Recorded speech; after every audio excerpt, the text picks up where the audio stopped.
Marami po kasi nagpapa-inquire sa akin ng motor na to. So ito po yung Yamaha Mio Aerox 155 version 3. Ayan o. What's up mga idol, Chris Ride Motovlog nga po pala. For today's, nandito ngayon tayo sa DES, Duwixam Incorporated, Lagao Branch, General Santos City. Dito muna tayo sa Yamaha Motorcycle. Marami po kasi nagpapa-inquire sa akin ng motor na to. So ito po yung Yamaha Mio Aerox 155 version 3. Ayan o. Grabe, napakaganda ng design talaga. Napakarami na nito sa kalsada. Kaya wag na kayong magpahuli mga idol. So alamin natin yung updated price, installment, at bigyan natin ng quick review. Grabe, napakarami kasi nagpapa-inquire sa akin ng motor na to. Dito na tayo sa cash price agad. So dito pa rin tayo nag-inquire sa DES, Duwixam Incorporated. Cash price po nila dito, yan o, 125,000 pesos, sarado. Wala na yung 900. So dito, cash price 125,000. Sarado mga idol. Kung kukuha naman po kayo ng hulugan, magda-down po tayo ng 12,000 pesos. Then nagpa-compute tayo ng mas malaki na down payment like 20,000, 30,000 at 50,000. At least may idea na kayo kung kukuha na po kayo ng motor na to. Dito muna tayo sa minimum down payment niya. 12,000 pesos lang din. Then sa 12 months, 1 year na po tayo is 11,623. Sa 18 months, 8,429. Sa 2 years, 24 months ay 6,832. Sa 30 months, 5,873. Sa 36 months, 3 years ay 5,234. So rebate pa ng 200 pesos, so magiging 5,034 na lang dito sa kanila. Grabe, okay na okay yung ano nila dito. Down payment, 12,000 lang din. Kung mas malaki yung ida-down yung mga idol, halimbawa 20,000 naman yung down payment nyo. So 1 year na lang po nito is 10,829 sa 12 months. Sa 18 months, 7,856. Sa 24 months, 2 years ay 6,370. Sa 30 months, 5,479. Then sa 3 years, 36 months ay 4,884. Yun o, rebate pa yun ng 200 pesos. Ito magiging 4,684 na lang to. Kung 20,000 yung down payment nyo. Dito naman tayo sa 30,000 na down payment kung sakali. 30,000 na down payment, 12 months, 1 year ay 9,835. Sa 18 months, 7,141. Sa 24 months, 2 years ay 5,794. Sa 30 months, 4,985. Sa 36 months, 3 years ay 4,446. Rebate pa yan ng 200 pesos. So magiging 4,246 na lang to. Yun, no? Then, ito naman po yung sa 50,000 na down payment. Yan, no? 50,000 na down payment naman tayo. Diretso na tayo sa 1 year, 12 months ay 7,849. Sa 18 months, 5,710. Sa 24 months, 2 years ay 4,640. Sa 30 months, 3,999. Sa 36 months, 3 years ay 3,571. Rebate pa yan ng 200 pesos. So ito magiging 3,371 na lang to. Kapag maaga po tayo magbayad. Kasi rebate pa naman ng 200 pesos. Okay na mga idol. Oh. Then sa mga freebies, daming freebies nila dito.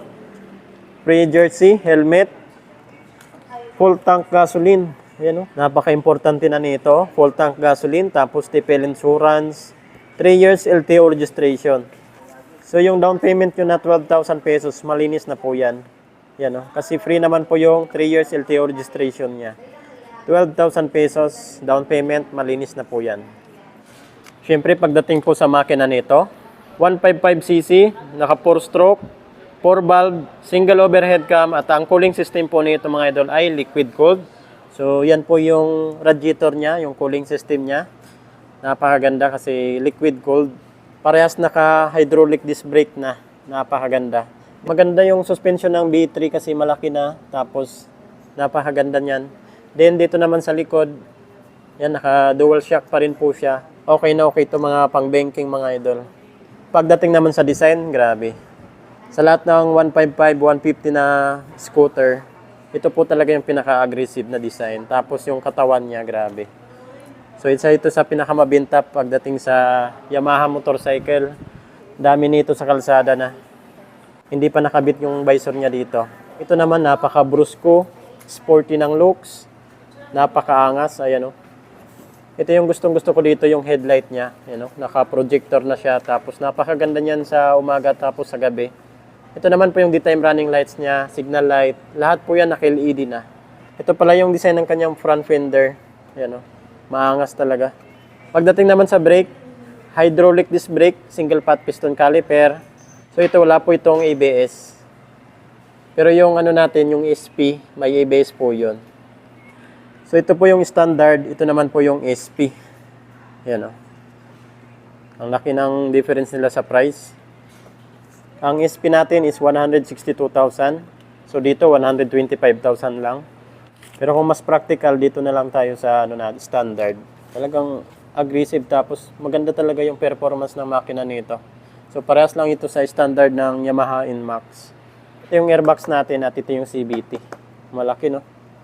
Ayos naman po ng gulong niya dito sa likuran. 140 by 70, 14 inches pa rin yung laki ng kanyang mags. Bagay na bagay talaga yung lapad ng kanyang gulong dito sa katawan niya. Napaka-brusko. Taillight at brake light na ito. Yan, napaka-tulis din. Ka-LED na rin po ito. Tapos mas maliit na siya. Signal light naman ito. Lahat po ito gumagamit na ng LED. Ito naman yung lagay natin ng plate. Back fender niya. Napakalapad. At ito naman po yung sa tambutso niya mga idol. So wala sa masyadong design dito sa tambutso niya. Ganun pa rin sa version 2, version 1. Yung design niya. Ito naman po yung handlebar niya, nitong standard. Dito sa left side, ito po yung brake niya sa likod. High beam, low beam, turn signal light, horn. Ito naman po yung menu niya dito ng kanyang dashboard. Lahat po yan, naka-digital na po ito. Sa right side naman, maganda po dito, mayroon po siyang hazard switch, electric start. Ayan o. Yung forma ng kanyang instrument panel gauge, ayan o. Nakaharap na talaga sa'yo. Hindi na siya masyadong nakaganon. Ganda. So, ito yung sa fuel natin. Yan. Tapos ito yung sa seat. Ayun o. May kalakihan din po sa mga idol. Ayan o. Tapos medyo malalim dito. Kasya po dito yung half face helmet. Ayan o. Tapos dito yung battery natin. Ayan o. Okay na okay pa rin to mga idol. Ganda ng upuan niya. Yung design niya o. So yan mga idol, may new Aerox na tayo. Napaka-aggressive ng design. Pagdating naman sa makina, hindi ka mabibitin. 155cc, naka 4 stroke, 4 valve, single overhead cam at cooling system, liquid cooled. So yun mga idol, kung may mga ipapa-inquire pa kayo sa akin na motor, comment nyo na lang po sa comment section ng ating video. Meron po tayo dito Honda, Yamaha, Suzuki at Kawasaki. Chris Ride Motovlog, ride safe po tayo palagi. God bless you all. Thank you.